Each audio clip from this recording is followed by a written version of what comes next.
रहे हैं प्रेरणा भारतीय डिजिटल न्यूज नेटवर्क। दोस्तों, शिक्षा सिर्फ किताबों तक सीमित नहीं होती, वो सोच से शुरू होती है और नेतृत्व से आगे बढ़ती है।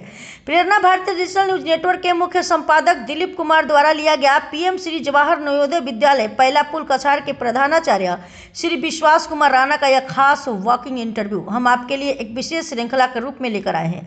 इस इंटरव्यू में हम जानेंगे बीते 3 वर्षों में विद्यालय में आई ऐतिहासिक प्रगति, शैक्षणिक गुणवत्ता को नई ऊंचाइयों तक ले जाने वाले फैसले, प्रशासनिक सुधारों के पीछे का साहस और दूरदर्शिता और वह विजन जिसने विद्यार्थियों के भविष्य को नई दिशा दी। यह सिर्फ एक इंटरव्यू नहीं, यह एक शिक्षक के समर्पण, एक प्रशासक के संघर्ष और एक शैक्षणिक संस्थान के बदलाव की कहानी है। हर भाग में आपको मिलेगा सीखने को कुछ नया, सोचने को कुछ गहरा और आगे बढ़ने की एक नई प्रेरणा। इस श्रृंखला का सभी पार्ट्स देखने के लिए प्रेरणा भारती डिजिटल न्यूज नेटवर्क से जुड़े रहिए। वीडियो को लाइक करें, शेयर करें, क्योंकि ऐसी कहानियां हर घर तक पहुंचना जरूरी है। पार्ट 1, शुरुआत की कहानी। हर बदलाव की एक शुरुआत होती है और आज हम आपको उस शुरुआत से रूबरू कराने जा रहे हैं जिसने पीएम श्री जवाहर नवोदय विद्यालय पहला पुल को प्रगति की नई राह पर खड़ा किया। हम लोग जवाहर नवोदय विद्यालय, जिसको अब पीएम श्री जवाहर नवोदय विद्यालय पहला पुल कछाड़ के नाम से जाना जाता है, उसके परिसर में उपस्थित है। हमारे साथ हैं यहाँ के प्रधानाचार्य माननीय श्री विश्वास कुमार राणा जी। हम उनसे जानना चाहते हैं, हम खुद भी, हमारी 2 बच्चियाँ यहाँ से पढ़ के निकली हैं। मैं पहले आता था तो यहाँ जवाहर नवोदय विद्यालय लिखा होता था, अब पीएम श्री स्कूल जवाहर नवोदय विद्यालय लिखा हुआ है और इन 3 वर्षों में काफ़ी कुछ बदल चुका है यहाँ। और इस विद्यालय की चर्चा पहला पुल से निकल करके काछाड़ और बराक वैली और पूरे असम में हो रही है। तो मैं प्रधानाचार्य जी से जानना चाहता हूँ कि आपने इन वर्षों में क्या क्या प्रयत्न किए हैं जिनसे विद्यालय आज यहाँ आके खड़ा है। थैंक यू दिलीप जी, धन्यवाद। और धन्यवाद प्रेरणा भारती को भी कि अपना कीमती समय देकर के और अपनी टीम लेकर के विद्यालय में पधारे। सर, 2 हिस्सों में मैं इसको देखता हूँ। एक 3 साल का सफर मेरा एक प्राचार्य के रूप में और एक 2 वर्ष का कार्यकाल पीएम श्री के रूप में। तो मैं पहले पीएम श्री की बात करूंगा। जब से विद्यालय पीएम श्री विद्यालय के रूप में बदला है, तब से सरकार ने शिक्षा के स्तर को उठाने के लिए न सिर्फ फंड हमें प्रोवाइड कराया है, बल्कि बहुत सारा खुलापन, हम किस तरह से रिसोर्स पर्सन का अपॉइंटमेंट कर सकते हैं, इंफ्रास्ट्रक्चर को कैसे बदल सकते हैं, एकेडमिक एक्टिविटीज़ में और नया क्या कर सकते हैं, कैसे जो हमारे एग्जिस्टेड स्टाफ है उसके साथ क्षेत्र के दूसरे लोगों को भी जोड़ करके कम्युनिटी पार्टिसिपेशन हो, पेस सेटिंग एक्टिविटीज़ हो, रिसोर्स पर्सन का बुलाना हो, कैरियर की संभावनाएं हो। तो बहुत सारे बदलाव हैं।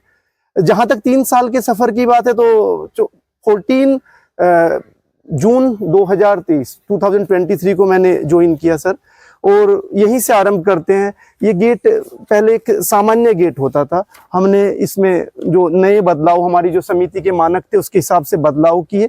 और जैसे आप पीएम श्री देख रहे हैं, उससे पहले भी ये गेट इस तरह नहीं था, वो गेट का अपने डिजाइन चेंज कराया जो हमारे मानक थे। ये जो मैं चाहूंगा कि ये बाउंड्री वॉल, आप अगर इधर से मेरे साथ आइए और यहाँ से अगर दिखा पाए, एक बार आइए आप भी, तो ये जो बाउंड्री वॉल है ये भी नहीं थी जिस समय मैं आया था। तो ये बाउंड्री वॉल नीचे की तरफ मुश्किल से 1 से 1.5 फीट टूटी फूटी बाउंड्री वॉल होती थी। और एक जो सिस्टम होता है, जो एक तरीका होता है एंट्री का, एग्जिट का, वो पूरी तरह से सुचारू रूप से काम नहीं कर रहा था। तो आने के बाद हमने सबसे पहले तो यही देखा कि बच्चों की सुरक्षा को भी देखते हुए और विद्यालय में अनुशासन को भी ठीक से मेंटेन करने के लिए ये पूरा, एक बार आप चाहें तो वो बाउंड्री वहां तक दिखाएं, ये हमने अपने क्षेत्रीय कार्यालय की मदद से इस पूरी बाउंड्री का निर्माण कराया। इससे सबसे पहले तो हम बच्चों को सुरक्षा देने में हम कामयाब हो पाए। दूसरा, इसके ऊपर जगह जगह जैसे इस तरह की पेंटिंग्स और ये सब काम, ये बच्चों का कार्य है और ये भी बड़ा साइंटिफिकली, वैज्ञानिक रूप से कार्य कराया जा रहा है। हमने अलग अलग एरियाज इसके डिवाइड कर दिए हैं, कहाँ पर मैथ्स का काम होगा, कहाँ पर साइंस का काम होगा, कहाँ पर ह्यूमैनिटीज का काम होगा, तो अलग अलग एरिया डिवाइड किए हुए हैं। तो ये आपकी और जो भी पीएम श्री के प्रधानाचार्य हैं उनकी योग्यता को निखरने का पूरा मौका दिया है। धन्यवाद सर। तो हम जानना चाहते हैं कि ये विद्यालय में एकेडमिक रूप से क्या उपलब्धियां रही आपके आने के बाद जिनकी हम चर्चा कर सकते हैं? सबसे पहले तो अंदर से अगर हम देखेंगे तो इंफ्रास्ट्रक्चर में बदलाव के साथ साथ कक्षा के अंदर हमने जैसे स्मार्ट बोर्ड, हमारे सभी क्लासरूम्स में आज की डेट में स्मार्ट बोर्ड्स हैं। हमारे लगभग 150 बच्चे टैबलेट इस्तेमाल कर पा रहे हैं। लैपटॉप 80 के आसपास लैपटॉप हैं। तो उसका जो समग्र रूप से परिणाम हुआ ये हुआ कि बच्चे तकनीकी रूप से भी, और कक्षा में जैसे मैंने कहा रिसोर्स पर्सन की संख्या बढ़ पाई। हमारे अध्यापकों को नई नई ट्रेनिंग्स लेकर के और अच्छे से मेथोडोलॉजी, अपनी पेडागोगी को निखारने का मौका मिला। तो छात्रों ने, चाहे वो नीट का एग्जाम हो, चाहे सीयूईटी का एग्जाम हो, अभी भी 2 एल्यूमिनी अंदर आए हुए थे, तो वो दिल्ली यूनिवर्सिटी में अभी पिछले साल के बच्चे ही वहां प्रवेश पाया है सीयूईटी के थ्रू। तो बहुत अच्छे अच्छे अचीवमेंट्स ले रहे हैं। उसके अलावा स्पोर्ट्स की एक्टिविटीज में जैसे एक बच्चा अभी पूरे आसाम को रिप्रेजेंट करते हुए वहां से गोल्ड मेडल लेके आया है पैरा ओलंपिक खेलों में। और रिजल्ट के दृष्टिकोण से न सिर्फ उसके संख्यात्मक दृष्टिकोण से प्रतिशतता या परसेंटेज वाइज, बल्कि गुणवत्ता, जो हमारे रिजल्ट्स की गुणवत्ता है वो लगातार बढ़े जा रही है। और बच्चे प्रखर हो रहे हैं, बच्चे उन्मुक्त रूप से प्रखर होकर के अपनी बात कह पा रहे हैं। जैसे आप भी एक सेशन ले रहे थे पत्रकारिता के बारे में, तो बच्चे अपना सवाल पूछने में झिझक नहीं कर रहे हैं। वो जानना चाहते हैं कि और कहाँ ऊंचाइयां हैं और आगे क्या कर सकते हैं। तो ये सब मिला जुला परिणाम समिति की पहले की जो गतिविधि, जो पहले के दिशा निर्देश थे और जो पीएम श्री एक्टिविटीज के अंतर्गत अभी नई चीजें मिल रही, उससे कक्षा में गुणवत्ता शिक्षा की बहुत अच्छी हुई है। बहुत ये हम लोगों के लिए गर्व का विषय है कि यहाँ पीएम श्री विद्यालय में आप जैसे योग्य प्रधानाचार्य आए और यहाँ के विद्यार्थियों को अवसर मिला है आगे बढ़ने का। तो इन सारे कार्यों के लिए एक प्रशासनिक मजबूत ढांचे की जरूरत होती है।